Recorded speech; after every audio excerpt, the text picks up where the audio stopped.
Quadknight's origin story by Oitarow.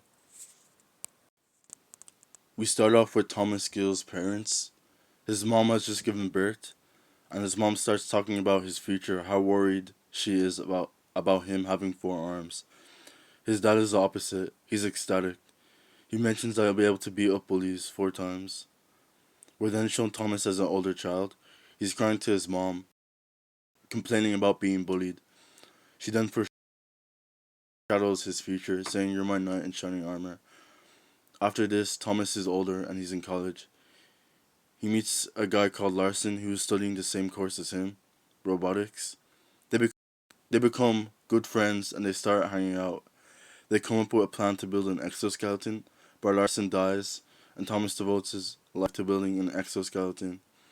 He joins a company called King Robotics. His boss, Neville Snapper, wants to use his exoskeleton idea for weapons. Thomas doesn't give his boss his idea. They start arguing and things get intense. Neville builds his own version of the suit. He calls it the Dragon. It's so cool that it can breathe fire. He shows the stolen idea to investors. They're very impressed. A few days later, Neville tells Thomas to come to his office at the end of the day.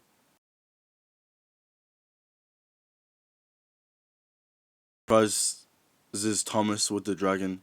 Thomas is shocked to see a modified version of his suit. The boss rants on how he doesn't need Thomas and suggests he finds new employment. The boss steps in the suit and tells Thomas to run. Thomas runs, but his boss catches up to him and slams him into a wall. Thomas gets up and suits up. They then have a showdown. They crash out the window, and Thomas falls onto a car. Neville powers up his fire blast and tries to cook Thomas. It almost works, but Thomas gets up and knocks down Neville. Thomas starts pulling out a lamppost from the ground and impales his boss straight through the chest. This kills him. The police then show up and arrest Thomas.